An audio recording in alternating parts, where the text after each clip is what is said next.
magnetic field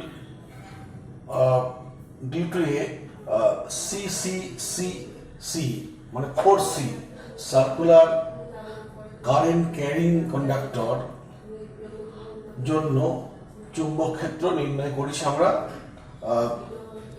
তার কেন্দ্রবিন্দুতে। ধরো এইটা হচ্ছে একটা বৃত্তাকার পরিবাহী, তো এটাকে আমরা সংক্ষেপে কি বলছি, সিসিসিসি সার্কুলার কারেন্ট ক্যারিং কন্ডাক্টর। এই কন্ডাক্টরের কেন্দ্রবিন্দুতে আমরা চুম্বক ক্ষেত্র নির্ণয় করেছি বায়ো-স্যাভার্ট সূত্র প্রয়োগ করে।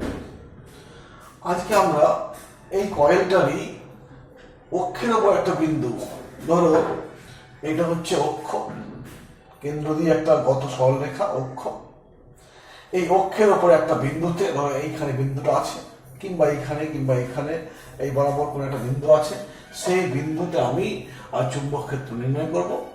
তাই দেখো লিখেছি magnetic field at a point on the Axis of CCC coil, অর্থাৎ এটাকে কয়েল বলা হয়, সার্কুলার কারেন্ট ক্যারিং কন্ডাক্টর বা কয়েল।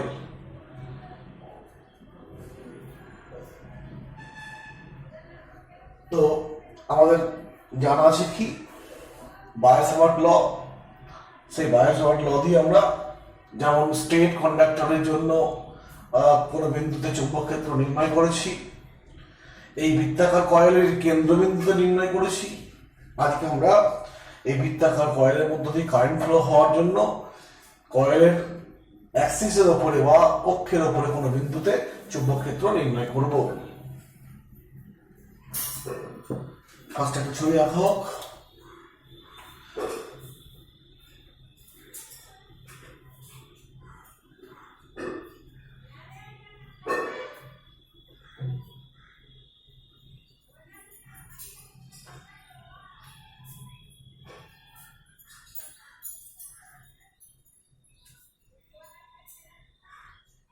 এটা বৃত্তাকার কয়েল,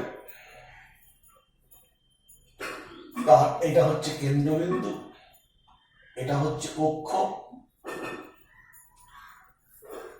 এটা হচ্ছে তার ব্যাসার্ধ, অক্ষটাকে এদিকেও বাড়িয়ে দিয়েছি, ব্যাসার্ধের মানটা হচ্ছে এ, সার্কুলার রিংটার ব্যাসার্ধ কত এ, অক্ষের উপর একটা বিন্দু পি বিন্দু নিচ্ছি এখানে, এই পি বিন্দুতে আমি চুম্বক ক্ষেত্র নির্ণয় করব due to the circular coil. তো এর মধ্য দিয়ে কারেন্ট ফ্লো হচ্ছে, ধরে নিচ্ছি এরকম ডিরেকশনে কারেন্ট ফ্লো হচ্ছে, সেই কারেন্টের মানটা কত আই। আমি যদি এই পাশ থেকে দেখি তাহলে দেখবো বর্তনীতে কারেন্টটা ফ্লো করছে কি অ্যান্টি ক্লকওয়াইজ ফ্লো করছে, আমি ধরে নিয়েছি। এই বিন্দু থেকে আমি কয়েলটার দিকে লক্ষ্য রেখেছি, দেখতে পাচ্ছি যে কয়েলটার মধ্য দিয়ে প্রবাহ ঘড়ির কাঁটার বিপরীত দিকে চলছে। এখন এই বিন্দুতে চুম্বক ক্ষেত্র নির্ণয় করতে হবে বায়ো-স্যাভার্ট সূত্রের সাহায্যে। এখানে আমাদের বেসিক কনসেপ্টটা কি আছে, বায়ো-স্যাভার্ট সূত্র প্রয়োগ করে চুম্বক ক্ষেত্র নির্ণয় করার সময় না ডিএল, পরিবাহীর ক্ষুদ্র একটা অংশ ডিএল এর জন্য এই বিন্দুতে আমি চুম্বক ক্ষেত্র নির্ণয় করব। এবার এই যে বৃত্তাকার কয়েলটা আছে তার ছোট্ট একটা অংশ ডিএল, তার জন্য পি বিন্দুতে, তারপরে পরিবাহীটাকে আমি ডিএল ডিএল ডিএল ডিএল করে ভাগিয়ে নেব, অনেক ডিএল হবে, অসংখ্য ডিএল হবে। তো সেই প্রত্যেকটা ডিএল এর জন্য আমি পি বিন্দুতে চুম্বক ক্ষেত্র নির্ণয় করব, তারপর সেগুলোকে যোগ করে দেবো, ভেক্টরিক্যালি যোগ করব, যদি দিকে একই থাকে মানটা যোগ করলেই হবে, যা সেটা পরে আসছি। তাহলে আমাদের হাতে আছে কি সেই কনসেপ্ট যে আইডিয়াল কারেন্ট এলিমেন্ট যার দৈর্ঘ্য হচ্ছে ডিএল, সেই ডিএল পরিবাহীর জন্য পি বিন্দুতে চুম্বক ক্ষেত্র নির্ণয় করব। তারপরে আমি পরিবাহীটার প্রত্যেকটা ডিএল, অসংখ্য ডিএল থাকবে, এই একটা ডিএল, একটা ডিএল, একটা ডিএল, প্রত্যেকটা ডিএল এর জন্য পি বিন্দুতে চুম্বক ক্ষেত্র নির্ণয় করব, দিয়ে সেগুলো যোগ করব। ঠিক আছে, তো এখানে আমি গিভেন কন্ডিশন গুলো লিখে নিই। ফার্স্ট দেখা আছে রেডিয়াস কত a, কারেন্ট কত হচ্ছে, কারেন্ট যাচ্ছে কত তোমার I মানে কারেন্ট যাচ্ছে, এর মধ্যে I মানে কারেন্ট ফ্লো হচ্ছে। আচ্ছা এখানে এই বিন্দুটার নাম আমি পি বলি, ওপি মানে কেন্দ্র থেকে পি বিন্দুর দূরত্ব কত, এক্স ধরে নিয়েছি। আর এইখানে আমি একটা ডিএল দিচ্ছি, ডিএল জাস্ট ভাবনা এরকম দেখো, তোমার চোখের সামনে আছে এরকম পরিবাহীটা আছে, এই পাশে আমার পিটা আছে। ছবিটা 3 ডাইমেনশন হলেও ভালো হয়, সম্ভব নয়।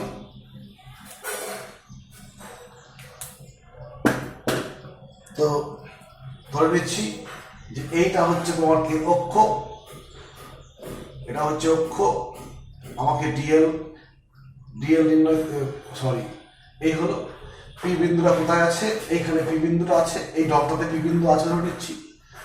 আর এইখানে আমি একটা ডিএল নিচ্ছি ক্ষুদ্র, এইখানটা হচ্ছে ডিএল, এইটুকু ডিএল। তো প্রবাহ তো এরকম চলছে, ডিএল এর দিকটা ওই বরাবর, তোমার দিক বরাবর ডিএল এর দিকটা ঠিক ডিএলটা এরকম আছে, এটা ডিএল এর দিক। আর এই ডিএল থেকে পি বিন্দুর দূরত্ব হচ্ছে এই নীল রঙের পেনটা দিয়ে দেখাচ্ছি। অতএব এই নীল পেনটা ছবিতে আঁকলে কি হবে, ছবিতে আঁকলে ঠিক এরকম হবে।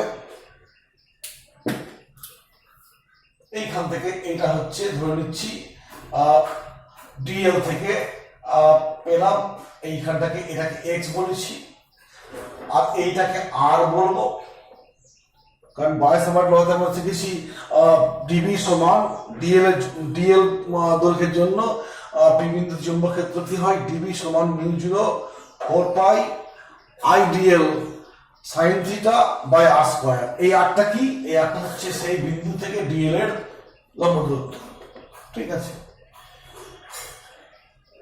অতএব আমাদের কি করতে হবে,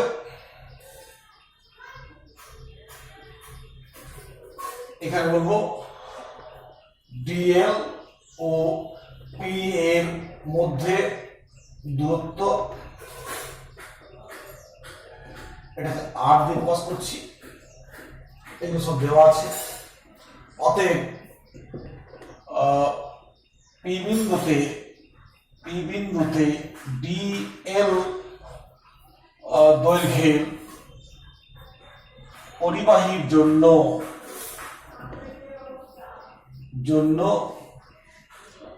চুম্বক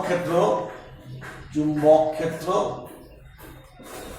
ডিবি হলে কি লিখবো, বায়ুসমানের সূত্র অনুসারে ডিবি সমান μ0/4 IDL sin θ/r²। এটা কি করে পেলাম না, বায়ো সাভার্ট সূত্রের সাহায্যে আমরা কি পেলাম, পি বিন্দুতে ডিএল, এটা হচ্ছে ডিএল একটা ক্ষুদ্র দৈর্ঘ্যের দৈর্ঘ্য, পরিবাহীর একটা ক্ষুদ্র দৈর্ঘ্য, সেই ক্ষুদ্র দৈর্ঘ্যের জন্য পি বিন্দুতে চুম্বক ক্ষেত্রকে ডিবি দিয়ে প্রকাশ করেছি। অতএব ডিবি সমান μ0/4 IDL sin θ/r²। সব সময় মনে রাখবে এটা, পি বিন্দুর দূরত্ব কখনোই এক্স ভাববো না, এক্সটা কি, এক্সটা হচ্ছে অক্ষের ওপরে কেন্দ্র থেকে, সার্কুলার কয়েলের কেন্দ্র থেকে পি বিন্দুর দূরত্ব এক্স। আর বায়ু সমান সূত্রে যে এই যে আরটা আছে, এটা আরটা হচ্ছে কি না ডিএল এবং পি বিন্দুর মধ্যে দূরত্ব, ডিএল, আর এখানে লিখি দেখো ডিএল ও পি বিন্দুর মধ্যে দূরত্বকে আমরা আর বলেছি, দূরত্ব লিখে আর লিখলাম, আর একটা ভেক্টর রাশি। অতএব সেই আর এর ডিসটেন্স এরকম হবে, এই একটা আছে। এখন এই ডিবি এর দিকটা কোন দিকে হবে, এবার ছবিটা আবার আঁকতে হবে, ছবিটা ভাবতে হবে। দেখো এই আমি এভাবে দেখাচ্ছি, এটা অক্ষটা, এটা হচ্ছে কেন্দ্রবিন্দু, এটা হচ্ছে আর, এই কালো পেনটা হচ্ছে আর, আর এই ব্লু পেনটা হচ্ছে অ্যাক্সিসটা মানে এক্সটা। তো এই হলো ব্যাপারটা। এখানে ডিএল বলতে কোনটা, ডিএল হচ্ছে এই পার্টটুকু, ডিএল এর দিকটা কোন দিকে, এইদিকে। ডিএল এবং আর এর মধ্যে কোনটা কত, 90 না 90 থেকে কম না 90 থেকে বেশি। দেখো ছবি থেকে লক্ষ্য করো, তুমি যদি এটাকে এরকম নাও কিংবা এরকম নাও, যেদিকে নাও, দেখো ডিএল এর দিক হচ্ছে এটা। আমার এখানে মনে রাখতে হবে এই থিটাটা কার মধ্যে অ্যাঙ্গেল, থিটাটা বলে দিই একটু। থিটাটা হচ্ছে এখানে থিটা, এখানে আমি দেখা লিখেছি, এখানে লিখছি থিটা হলো ডিএল ও আর এর মধ্যে কোণ, ডিএল এবং আর এর মধ্যে কোণ। ডিএল তো তোমায় বললাম, ডিএল হচ্ছে যদি এরম পরিবাহিত ভাবা হয় তাহলে ডিএল এর অংশটা কি, প্রবাহের দিকে, এটা ডিএল। ছবিটা আঁকা খুবই কষ্টকর তৈরি করা। দেখো এটা এক্স অ্যাক্সিস, আবার বললাম ব্লুটা হচ্ছে অ্যাক্সিস, আইডিয়ালটা কি, এই ডিএলটা হচ্ছে পেনের দিক বরাবর, আর এইটা হচ্ছে কি আর এর দিক। তো ভাবনাটা দেখো, নীল এই লাল মার্কারটা আর এই কালো পেনটার মধ্যে কোনটা কত ডিগ্রি, 90 ডিগ্রি হয়েছে।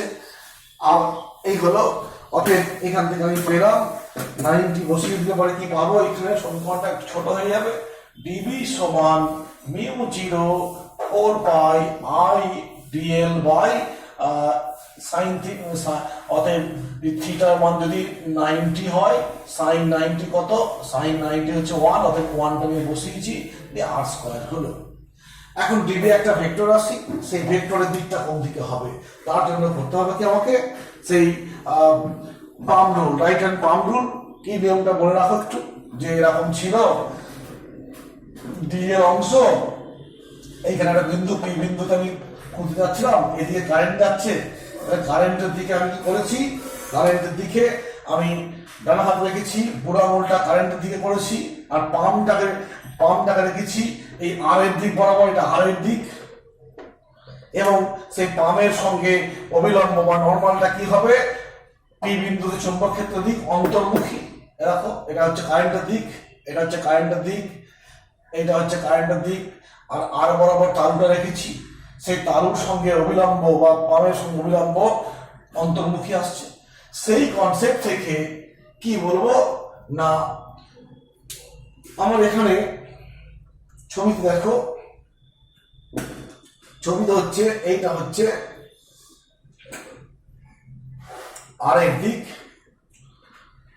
তো আমি সেই এভাবে প্রোগ্রেস করছি, প্রেসটা করবো এভাবে, কারেন্ট আবার এদিকে যাচ্ছে, এইদিকে এরকম কারেন্ট চলছে, এটা হচ্ছে আর এর দিক, এই আরটা হচ্ছে এটা কালো পেনটা এরকম আছে।